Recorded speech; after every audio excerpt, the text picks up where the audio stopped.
네, 기초입문과정 5번째 시간은 인장 등록 의무, 그리고 휴폐업 등의 신고 의무, 중개계약 3가지 테마를 다루어 볼 겁니다. 먼저 인장 등록, 공인중개사법 16조 조문의 제목이 인장의 등록인데요. 제목만 보셔도 뭘 해야 되는지 아실 수 있죠. 중개행위에 사용해야 될 도장을 등록해야 할 의무를 규정하고 있는 부분입니다. 그런데 공인중개사법은 하나하나 개별적 조문에 그 문장 주어가 어떻게 출발하는지를 유의하셔야 됩니다. 그 문장의 주어가 어떻게 출발하는지에 따라 해당 조문의 적용 범위가 결정되기 때문에 그렇다는 거죠. 어떤 조문은요, 개업공인중개사는 어쩌고 저쩌고 이렇게 출발하는 조문이 있어요. 그러면 이 조문은 개업공인중개사에게만 적용되는 조문이겠죠. 그러나 개업공인중개사라면 종별이 무엇이든 관계없이 공통 적용되는 조문이 될 겁니다. 그런데요, 어떤 조문은 개업공인중개사 및 소속공인중개사는 이렇게 출발하는 조문이 있어요. 오늘 이제 우리가 이 시간에 공부할 인장 등록 의무가 지금 그렇게 출발하고 있다는 걸 알 수 있죠. 개업공인중개사 및 소속공인중개사는, 그럼 이렇게 출발하는 조문은 해당 조문의 적용 대상이 개업공인중개사와 고용인 중에 공인중개사 자격이 있어서 업무를 수행도 할 수 있다고 한 고용인인 소속공인중개사까지 해당 조문의 적용 대상이 되겠죠. 그러나 공인중개사가 아니어서 단순한 업무만 보조할 수 있는 중개보조원은 적용이 없을 겁니다. 그런데 어떤 조문은요, 개업공인중개사, 소속공인중개사, 중개보조원, 법인인 개업공인중개사의 임원 또는 사원 모두에게 이 조문을 포괄적으로 적용해야 하겠다 하는 조문도 있겠잖아요. 근데 그럴 때마다 개업공인중개사, 소속공인중개사, 중개보조원, 법인인 개업공인중개사의 임원 또는 사원은 이렇게 해야 된다. 이렇게 문장을 만들면 누굴 부르다가 지쳐버립니다. 문장의 주어가 너무 길어지잖아요. 그래서 그런 경우에 공인중개사법은 개업공인중개사 등자를 씁니다. 개업공인중개사 등은 개업공인중개사 등이 이렇게 표현해요. 그래서 앞으로 공인중개사법 조문 속에서 개업공인중개사 등은 개업공인중개사 등이 이렇게 나오는 조문을 보시게 되면 이 조문은 개업공인중개사, 소속공인중개사, 중개보조원, 법인인 개업공인중개사의 임원 또는 사원 모두에게 적용되는 조문이구나 라고 판단하셔야 됩니다. 근데 또 거꾸로 범위를 확 좁혀서 그냥 개업공인중개사는이 아니라 법인인 개업공인중개사는 이렇게 나가는 조문도 있습니다. 그러면 해당 조문은 개업공인중개사 중에서도 오직 법인인 개업공인중개사에게만 적용되는 조문이겠죠. 이미 보신 적 있어요? 방금 전 시간에 뭐였었죠? 푼사무소, 법인인 개업공인중개사는 이렇게 나갔으니까 푼사무소는 개업공인중개사 중에서도 오직 법인에게만 적용되는 사안이었었던 거죠. 그런데 이제 지금 우리가 이 시간에 공부하는 인장 등록 의무는 PPT 화면에 나와 있는 바와 같이 개업공인중개사 및 소속공인중개사는 이라고 출발합니다. 그래서 개업공인중개사와 고용인 중 소속공인중개사가 국토교통부령으로 정하는 바에 따라서 중개행위에 사용할 인장을 등록관청에 등록을 하여야 한다는 것이죠. 국토부령이 정하는 바에 따라서 인장을 등록해야 한다라고 하는 것인데, 개업공인중개사와 소속공인중개사가 인장 등록하는 시기는요, 업무를 개시하기 전까지입니다. 업무를 개시하기 전까지 중개행위에 사용할 인장을 등록해야 한다는 거죠. 어차피 업무 개시 전까지는 인장을 등록해야 되기 때문에 대상이 개업공인중개사라면 아예 중개사무소 개설 등록 신청할 때 인장 등록을 함께 할 수도 있답니다. 소속 공인중개사는 이미 배우셨는데 업무를 개시하기 전에 고용신고가 있었어야 된다. 기억나시죠? 그래서 소속 공인중개사는 고용신고할 때 인장등록도 함께 할 수 있습니다. 그러나 의무는 언제까지 하면 된다고요? 업무를 개시하기 전까지는 인장을 등록해야 됩니다. 그리고 그 등록한 인장을 변경한 경우에도 또한 같다. 즉 변경을 했을 때는 또 변경 등록도 해야 된다는 건데 인장을 변경하게 된 원인은 묻지 않습니다. 분실했기 때문이든 인장이 파손되었기 때문이든 아니면 그냥 도장을 단순히 바꾸고 싶은 의도가 있었기 때문이든 개업공인중개사나 소속공인중개사가 인장을 변경을 했다면 변경한 날로부터 7일 이내에는 그 변경된 인장을 등록관청에 등록을 해야 되고 이제 개업공인중개사가 소속공인중개사가 언제까지 인장 등록한다고요? 업무를 개시하기 전까지 인장 등록해야 한다고 했죠. 그리고 업무 개시했다면 거래 계약서든 중개대상물 확인설명서든 중개 업무와 관련하여 날인해야 될 의무가 발생했을 때는 등록한 인장으로 날인해야 됩니다. 막도장 등을 찍으면 안 된다 하는 거죠. 그러면 이들이 이제 어떻게 인장을 등록하느냐, 인장 등록의 방법에 관한 부분인데요. 공인중개사법이 개업공인중개사와 소속공인중개사가 인장 등록해야 한다고 규정했는데 인장을 등록하는 방법은요. 개업공인중개사가 인장을 등록하는가 소속공인중개사가 인장을 등록하는가에 따라 방법을 구분한 것이 아니고 인장을 등록하는 자가 법인이냐 개인이냐에 따라서 인장 등록의 방법을 달리하고 있다는 겁니다. 그래서 법인인 개업공인중개사가 인장 등록하는 방법은 상업등기 규칙에 따라서 신고한 법인의 인장을 등록한다는 거죠.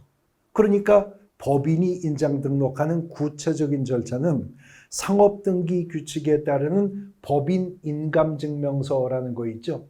이 법인인감증명서를 등록관청에 제출하는 방법으로 인장등록 의무 이행을 가름하게 될 것이다 하는 겁니다. 그런데 우리가 방금 전 시간에 봤듯이 법인인 개업공인중개사만은 분사무소라는 걸 둘 수가 있잖아요. 그 분사무소는 개별적으로 인장 등록할 수 있는데 만일 분사무소가 인장 등록을 한다면 상업등기 규칙에 따라 법인의 대표자가 보증하는 인장을 등록할 수 있습니다. 우리가 보통 사용인감이라고 부르는 것인데 대표자가 보증하는 인장을 분사무소는 별도로 등록하여 사용할 수 있다. 그러면 분사무소는 그 인장 등록을 어디 가서 한다? 방금 전 시간에 들으셨죠? 주된 사무소 소재지 등록관청에 가서 합니다. 분사무소는 설치 신고도 이전 신고도 인장 등록조차도 다 주된 사무소 소재지 등록관청에 가서 합니다. 그 다음 개인이 인장 등록한다면 대상은 3명이겠죠. 공인중개사인 개업공인중개사가 아니면 부칙상의 개업공인중개사가 아니면 소속공인중개사일 겁니다.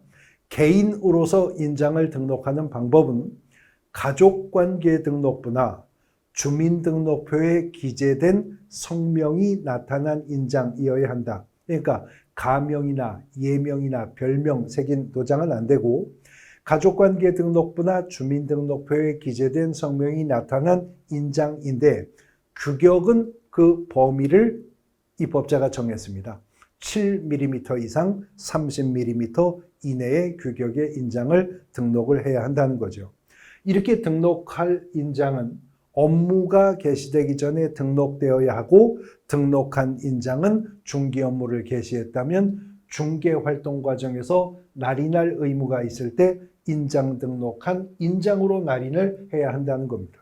그러면 인장 등록과 관련된 위반의 유형은 3가지일 겁니다.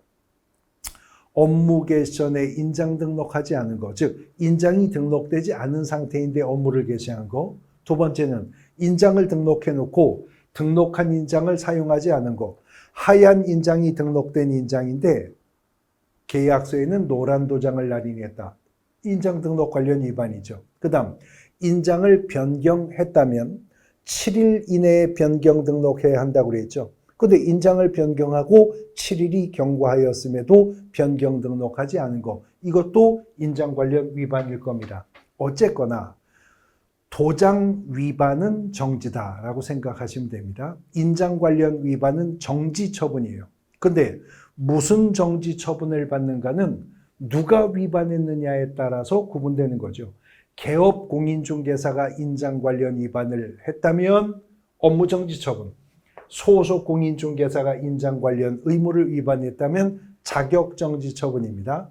업무 개시 전에 인장 등록하지 않은 것도, 등록한 인장을 사용하지 않은 것도, 변경 한때 7일 안에 변경 등록 안 한 것도, 개업 공인중개사라면 업무정지, 소속 공인중개사라면 자격정지 처분입니다. 도장은 위반했을 때 정지인데 개업 공인중개사는 업무정지, 소속 공인중개사는 자격정지 처분의 대상이 된다. 이렇게 정리하시면 되겠습니다. 인장 등록 의무라고 하는 것을 보셨고요. 자, 이제 휴업 및 폐업 등의 신고 의무입니다. 공인중개사법 21조가 이 휴, 폐업 등의 신고 의무를 규정하고 있거든요. 공인중개사법 21조 1항에 언급된 문장을 보면 개업 공인중개사는 3개월을 초과하는 휴업, 그 다음에 폐업, 휴업한 중기업의 재개 또는 휴업기간의 변경을 하고자 하는 때에는 국토부령으로 정하는 신고서에 중개사무소 등록증을 첨부하여서, 등록증 첨부는 휴, 폐업의 경우에 하나입니다. 등록관청에 미리 신고하여야 한다라고 하는 것입니다. 지금요, 하고자 하는 때라고 하는 말이 나왔고요. 또 미리라고 하는 때가 나왔죠. 다시 말해 휴, 폐업 등의 신고는 어떻게 하라고? 사전 신고한다. 미리 신고한다는 것이 특징이라고 하는 것을 알 수 있습니다. 우리가 앞서서 살펴본 내용들을 보면 인장 변경 등록 신고하는 거 방금 전에 본 거잖아요. 변경을 한때 하고 나서 7일 안에 변경 등록하면 됐었죠. 또 그 전에 배웠었던 거, 고용인을 고용하고 나서 그 고용인이 업무 개시 전에 고용신고하면 되죠. 고용관계 종료신고도 고용관계가 종료가 되고 나서 종료일로부터 10일 이내에 신고하면 되죠. 중개사무소 이전 신고도 이전하고 나서 이전한 날로부터 10일 이내 이전 신고하면 됩니다. 그런데 휴업신고, 폐업신고, 재개신고, 변경신고는 하고자 하는 때 미리 사전에 신고해야 할 의무가 있다는 거죠.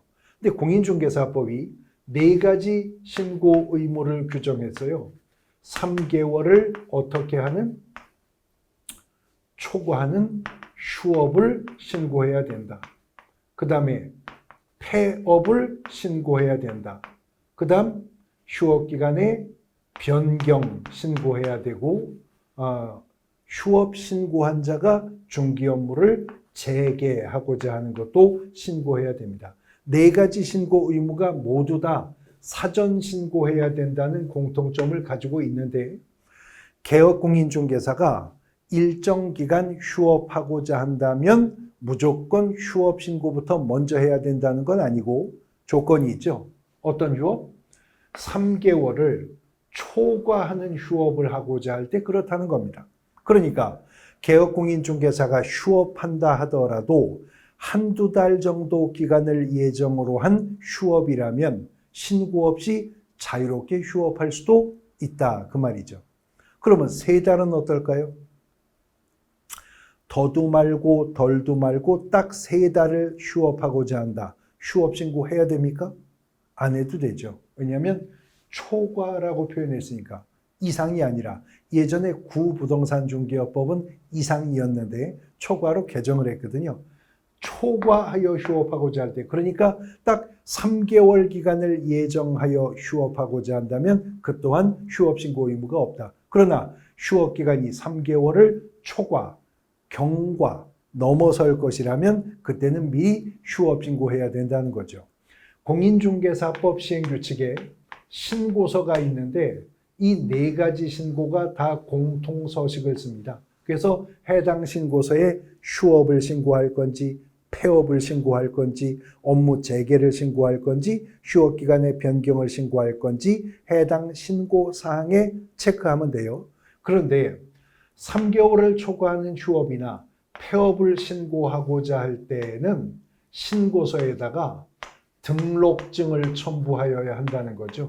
휴업신고서, 폐업신고서에 등록증이 첨부되어야 한다. 즉 휴업신고나 폐업신고할 때는 등록관청에 등록증이 반납되어야 한다는 겁니다.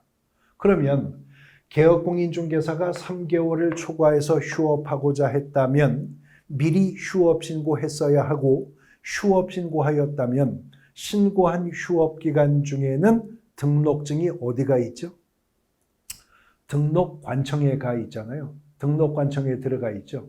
근데 원래 등록증이라고 하는 것은 공인중개사 자격증 원본, 중개보수 실비를 계산하는 요율 및 한도액표, 보증 설정 증명 서류와 함께 개업공인중개사가 늘 중개사무소 안에 보기 쉬운 곳에 게시해야 될 사항이거든요. 걸어놔야 될 사항이에요. 근데 휴업 신고했을 때에는 그 등록증이 사무소 벽에 걸려 있다가 등록증에 반납되어 있는 상태입니다. 그래서 휴업 신고한 개업공인중개사가 업무를 재개하고자 한다면 미리 사전에 재개 신고를 해야 되고요. 재개 신고를 받은 등록관청은 이 등록증을 즉시 반환하여야 한다라고 규정을 합니다. 등록관청 입장에서 휴업신고 시 휴업신고서와 함께 맡아 보관하고 있던 그 등록증을 즉시 되돌려줘야 한다는 거죠. 재교부가 아니라 맡아 보관하고 있던 등록증을 그대로 되돌려주는 것이기 때문에 반환이라고 하는 표현을 사용하고 있다는 겁니다. 개업공인중개사가 3개월을 초과해서 휴업하고자 했다면 미리 휴업 신고했어야 하죠. 그런데 휴업 신고를 했다 하더라도 신고한 휴업 기간은 6개월을 초과할 수는 없는 것이 원칙입니다. 휴업 신고했다 하더라도 신고한 휴업 기간은 6개월을 초과할 수는 없는 것이 원칙이에요. 문제는 원칙이라고 하는 말은 항상 예외가 있다는 거잖아요. 그래서 휴업 기간은 6개월을 초과할 수 없지만 질병으로 인한 요양, 징집으로 인한 입영, 취학, 임신 또는 출산, 그 밖에 이에 준하는 사유로서 국토부령으로 정하는 사유, 고시하는 사유에 해당된다면 그때는 예외적으로 6개월을 초과할 수도 있다는 겁니다. 그렇지 않는 한 휴업기간은 6월을 초과할 수가 없고요. 일반적인 휴업신고, 폐업신고, 변경신고, 재개신고 의무 위반은 단순히 100만 원 이하의 과태료 처분 사유에 불과합니다만 개업공인중개사가 무단으로 6개월을 초과해서 휴업하는 것은 상대적 등록 취소 사유, 등록관청이 등록을 취소할 수 있는 사유에 속하게 될 것이다 라고 하는 것입니다. 자, 그런데 공인중개사법이 중개사무소 개설 등록을 하면 언제까지 중개 업무를 개시해야 된다는 직접적인 규정은 두고 있지 않습니다. 업무 개시하기 전에 손해배상 책임을 보장하는 업무보증 설정해야 된다는 말은 있고요. 업무 개시 전에 중개행위에 사용할 인장을 등록해야 한다는 규정도 방금 전 우리가 단원에서 봤었죠. 그러나 언제까지 업무를 개시해야 된다는 직접적이고 구체적인 규정은 없어요. 근데 문제는 공인중개사법 21조가요. 3개월을 초과하는 휴업 그러면서 실제로도 조문 속에 이 괄호가 있어요. 이 괄호가 있습니다. 중개사무소 개설 등록 후 3개월을 초과하여 업무를 개시하지 아니하는 경우를 포함한다. 이 표현이 있다는 거죠.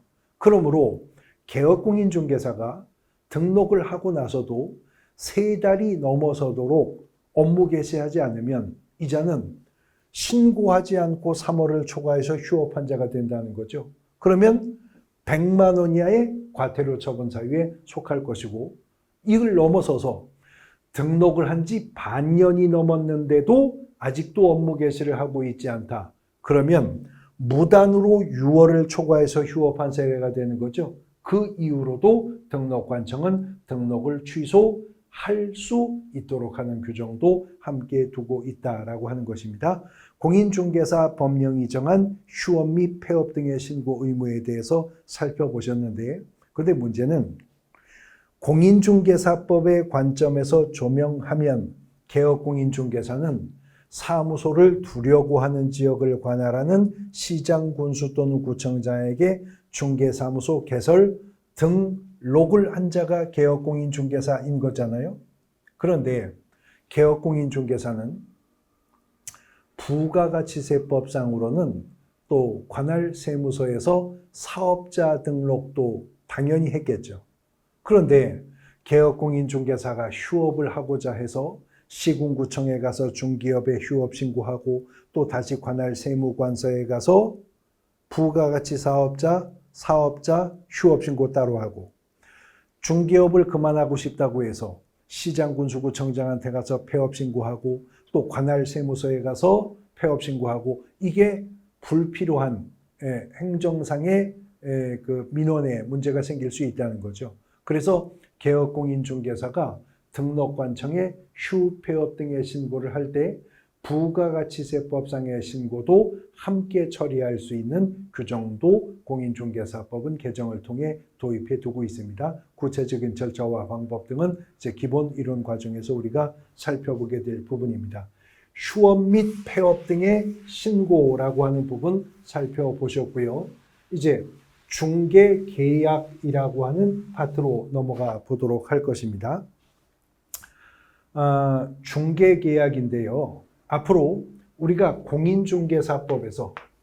공인중개사법에서 저와 함께 공부하시게 될 계약이라고 한다면 둘 중에 하나입니다. 둘 중에 하나.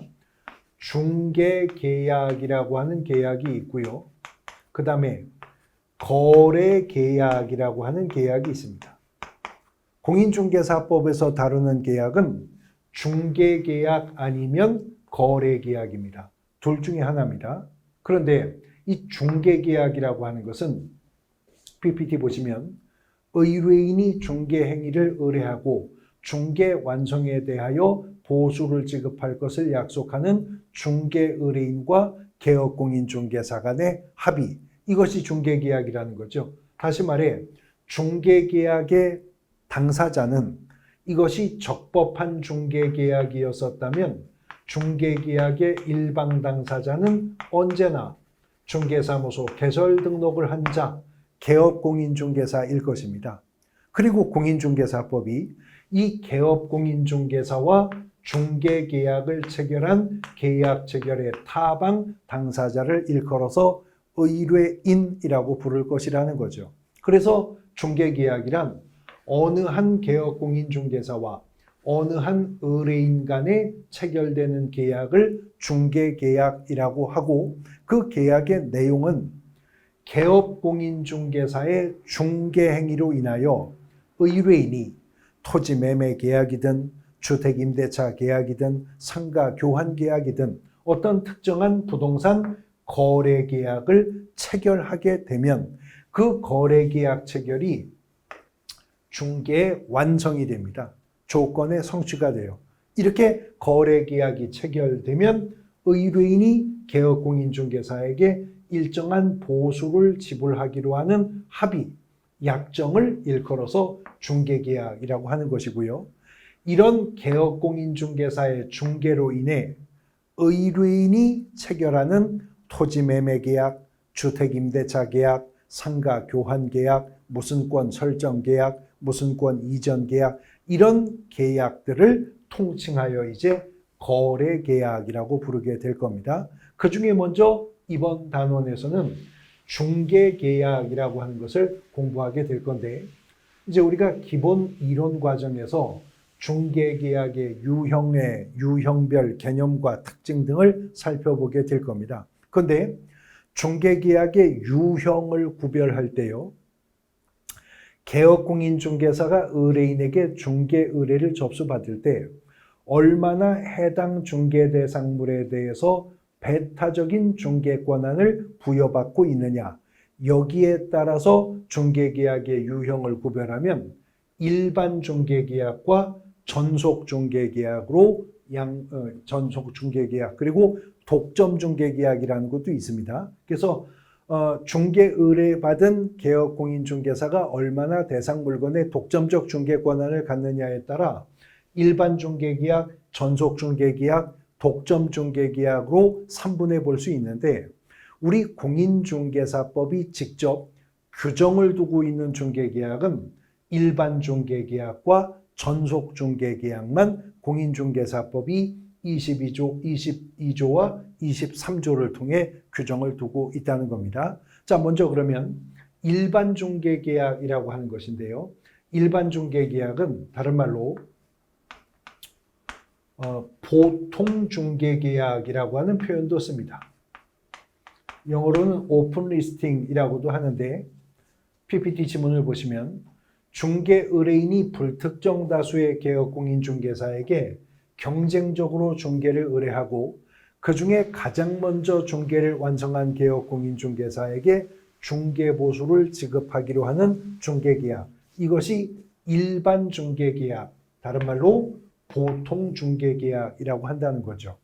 설명을 듣고 나서 보면 우리가 통상적으로 개업공인중개사를 통해 거래를 성사해 나가는 방법이라는 걸 알 수 있죠. 자, 이런 것이 일반 중개계약입니다. A라고 하는 자가 일동의 건물을 소유하고 있고, A라고 하는 자는 자기 소유의 일동 건물을 처분하기 위해서, 집을 팔기 위해서 개업공인중개사의 조력을 받고자 합니다.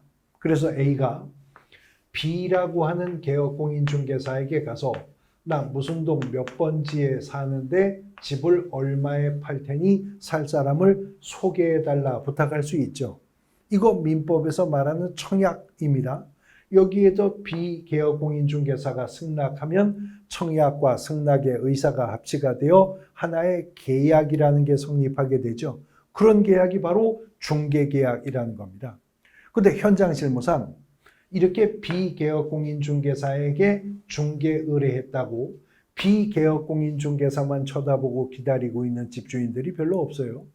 A는 또 C라고 하는 개업공인중개사를 찾아가서 똑같은 의뢰를 합니다. 무슨 동 몇 번지 사는데 집을 얼마에 팔 테니 살 사람을 소개해달라고. 또 길 건너 D라고 하는 개업공인중개사에게 가서도 동일한 중개 의뢰를 합니다. 무슨 동 몇 번지 사는데 집을 얼마에 내놓을 테니 살 사람 소개해서 팔게 해달라고.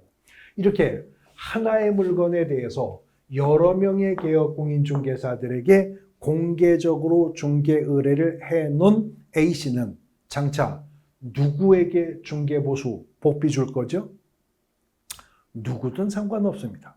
이 중에 가장 먼저 내가 팔겠다는 가격에 이 집을 살 사람을 찾아 소개해서 매매계약 체결케 해준 그 개업공인중개사에게 중개보수 줄 거잖아요.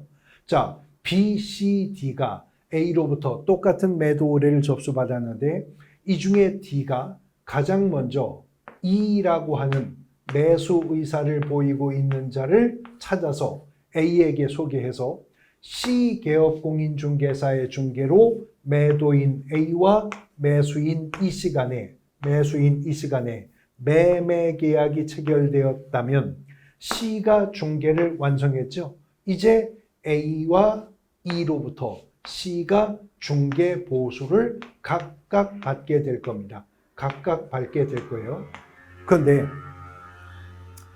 어쩌면 이 B개업공인중개사가 C개업공인중개사보다도 먼저 A로부터 건물 매도 의뢰 접수를 받았었죠. 중개계약은 B가 C보다 먼저 A와 체결했거든요. 그래도 C가 중개를 완성한 이상 B는 A에게 중개보수 10원도 못 받습니다. 어쩌면 D개업 공인중개사가 C개업 공인중개사보다도 이 집을 살 사람을 찾기 위해서 중개활동 과정에서 더 많은 시간과 노력과 비용을 투입했을 수도 있는 거죠. 그래도 B개업 공인중개사, D개업 공인중개사는 C가 중개를 완성한 이상 A에게 중개보수 10원도 못 받는 겁니다. 이게 일반 중개계약이거든요. 근데 지금 우리나라에서 가장 보편화된 중개 방식이라고요. 문제는 이런 일반 중개계약은 아주 낙후된 중개 방식이기 때문에 개업 공인중개사에게도 의뢰인에게도 상호간에 불리하다는 겁니다. 먼저 개업 공인중개사의 입장에서는 이렇게 일반 중개 의뢰받은 물건은 이 물건은 나만 중개할 수 있다고 하는 배타적인 중개 권한을 부여받고 있는 것이 아니기 때문에 적극적이고 책임 있는 중개 활동을 할 수가 없게 된다는 문제점이 있죠. 또 의뢰인 입장에서는요.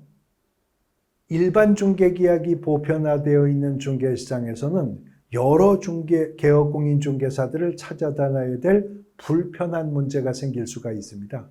그리고 대부분 일반 중개계약은 구두상의 합의로 말로 계약을 체결하기 때문에 계약의 조건과 내용이 무엇이었는지가 나중에 입증이 곤란한 문제가 생겨서 법적 분쟁이 발생할 가능성이 높은데 더더군다나 하나의 물건에 대해서 여러 명의 개업 공인중개사와 중복적인 계약을 체결하고 있기 때문에 법적 분쟁이 발생할 가능성은 또 훨씬 높아지는 문제가 생긴다는 거죠.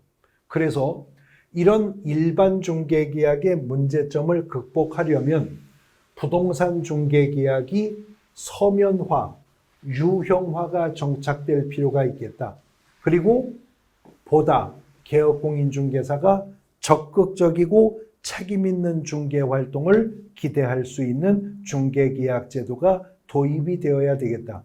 그래서 1983년에 부동산 중개업법이 4차 개정할 때 선진중개제도로 도입한 중개계약이 바로 전속중개계약입니다. 우리가 전속 모델, 전속 탤런트 말할 때 그 전속의 개념입니다. 그러면 전속중개계약은 무엇이냐? 전속중개계약이란 중개 의뢰인이 중개대상물의 중개를 의뢰하는 경우에 특정한 개업공인중개사를 정하고 그 개업공인중개사에 한정하여 해당 중개대상물을 중개하도록 하는 계약. 이게 전속중개계약이라는 거죠. 의뢰인이 어느 한 개업공인중개사를 딱 찍어서 당신만 내 물건을 배타적으로 중개할 수 있는 권한을 부여하겠다 하여 체결하는 계약이 전속중개계약이랍니다.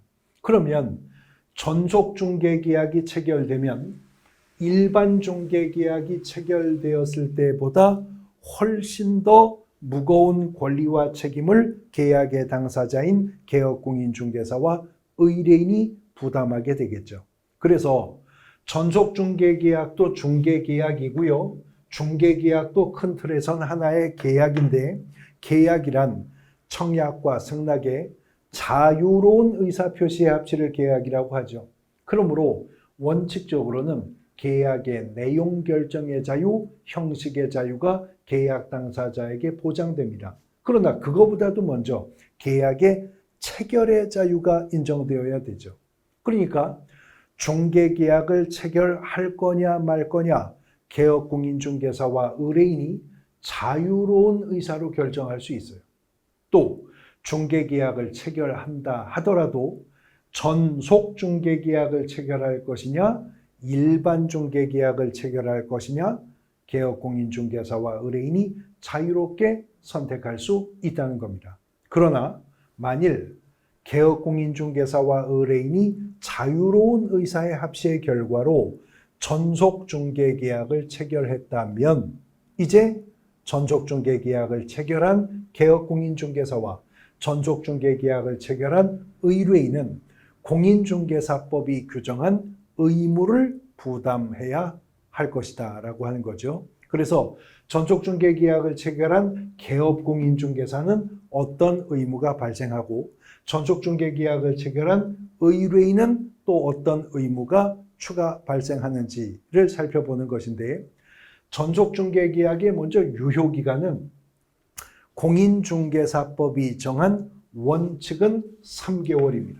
그러나 유효기간만큼은 개업공인중개사와 의뢰인이 합의한다면 약정으로 달리 정할 수 있고, 언제나 유효기간만큼은 개별 약정이 우선합니다. 그러니까 전속중개계약을 체결하면서 유효기간을 6개월로 하자는 합의가 있었다면 그 전속중개계약의 유효기간은 6개월이요. 1개월로 하자는 합의가 있었다면 그 전속중개계약의 유효기간은 1개월입니다. 그런데 전속중개계약은 체결했는데 유효기간에 관해서는 개업공인중개사와 의뢰인 간의 약정이 없었다면 그때는 그 전속중개계약의 유효기간은 3개월이 될 것이다 라고 하는 것입니다. 자, 전속중개계약을 체결한 개업공인중개사의 의무부터 보면, 첫 번째, 전속중개계약서라고 하는 것이 공인중개사법 시행규칙 별지 서식에 법정서식이 있습니다. 전속중개계약을 체결했다면 그 법정서식인 전속중개계약서를 사용해야 됩니다. 다시 말해 전속중개계약서를 작성해서 전속중개 의뢰한 의뢰인에게 교부하고 개업공인중개사도 3년간은 그 전속중개계약서를 보관해야 된다는 거죠. 두 번째는 전속중개계약을 체결하면 의뢰받은 중개대상물에 대해서 정보를 공개해야 되는데, 이 정보 공개 의무는 전속중개계약이 체결되면 7일 이내에 해야 되는데 정보를 공개하는 방법은 선택적이에요. 부동산 거래 정보망 또는 일간신문입니다. 또는 일간신문. 그러니까 정보망을 정보 공개를 정보망에 할 것인지 일간신문에 할 것인지는 전속중개계약 체결한 개업공인중개사의 형편과 사정에 따라 판단하고 선택할 수 있는데, 정보망에 하든가 일간신문에 하든가 7일 이내에 정보를 공개해야 될 의무가 전속중개계약을 체결한 개업공인중개사에게는 발생합니다. 단, 전속중개계약을 체결했는데 만약에 의뢰인이 정보를 공개하지 말 것을 요청했다면 의뢰인 입장에서는 정보가 공개되지 않음으로 인해 거래가 지체되는 것은 스스로 감수하겠다는 의도가 있는 거죠. 그래서 원래 정보 공개는 의무입니다만 의뢰인이 공개하지 말 것을 요청했다면 공개 금지가 됩니다. 그때는 정보를 공개하면 안 됩니다. 그러면 전속중개계약을 체결했는데 의뢰인이 정보를 공개하지 말 것을 요청한 사실이 없다면 정보 공개해야죠. 그러나 정보를 공개한다 하더라도 각 권리자, 그 부동산 상의 각 권리자의 인적사항에 관한 정보는 공개하면 안 된다. 즉, 매도 의뢰받은 건물이 가압류 등기가 되어 있다고 해서 가압류 채권자의 성명이 무엇이고 주소는 어떻고 연락처는 어떻고 이런 정보 공개 시 권리자의 인적사항에 대한 정보는 공개하면 안 된다는 거죠. 이거는 개인의 프라이버시를 침해할 우려가 있기 때문에 그래요. 그 다음 세 번째는 전속중개계약을 체결했다면 개업공인중개사는 의뢰인에게 업무 처리 상황을 통지해야 되는데 수단은 문서의 방법으로 간격은 2주일에 1회 이상입니다. 2주일에 1회 이상 문서의 방법을 통해 업무 처리 상황을 통보해 주어야 한다는 겁니다. 그런데 지금 제가 언급한 이런 저런 그런 의무는 공인중개사법이 중개사무소 개설 등록한 모든 개업공인중개사에게 보편적이고 일괄적으로 준수하라고 한 일반적 의무가 아니라 전속중개계약을 체결했을 때 개업공인중개사에게 이런 저런 그런 의무가 발생한다고 규정을 한 거거든요.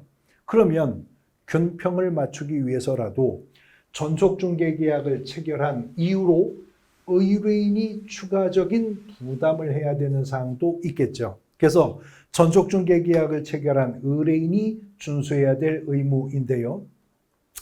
전속중개계약을 체결한 의뢰인이 전속중개계약의 유효기간 내에, 아까 유효기간은 3개월을 원칙으로 하나 개업공인중개사와 의뢰인 간의 합의로 달리 정할 수 있다고 그랬습니다. 그 유효기간 내에 의뢰인이 전속중개계약을 체결해 놓고도 또 다른 개업공인중개사에게도 그 물건을 의뢰하여 그 또 다른 개업공인중개사의 중개로 거래가 성사되었다거나 아니면 전속중개계약의 유효기간 중에 전속중개계약을 체결한 개업공인중개사가 소개를 해준 상대방인데 의뢰인이 전속중개계약 체결한 개업공인중개사를 배제하고 자기들끼리 직접 거래하는 일이 있었다면 이런 두 가지 경우에는 의뢰인은 중개보수에 해당하는 금액을 위약금으로 전속개업 공인중개사에게 지급해야 됩니다. 그러니까 금액은 중개보수랑 똑같은 금액을 주는데 단지 명목은 중개보수가 아니라 위약금으로 지급을 할 거라는 거죠. 그런데 마지막 부분인데 전속중개계약의 유효기간 중이기는 한데 의뢰인이 다른 개업공인중개사에게 의뢰하여 거래한 것도 아니고 전속중개계약 체결한 개업공인중개사가 소개해준 상대방도 아니고 단지 그냥 의뢰인이 스스로 발견한 상대방, 의뢰인이 스스로 발견한 상대방이 있어 그자와 직접 거래하게 되었다면 이때는 의뢰인은 전속중개계약을 체결한 개업공인중개사에게 중개보수의 50% 범위 내에서요. 중개보수 50% 범위 안에서 개업공인중개사가 중개행위를 함에 있어서 소요된 비용, 쓴 돈입니다. 쓴 돈을 보존해주면 된다. 그런데 개업공인중개사가 중개완성 시 100만 원을 받기로 했어요. 그런데 의뢰인이 스스로 발견한 상대방과 직접 거래할 때까지 소요비용이 60만 원이었다면 50%를 초과하고 있죠. 50만 원만 주면 됩니다. 30만 원이었다면 50% 범위 내에 있으니까 30만 원 소요비용 전액 보존해 주면 되는 거고요.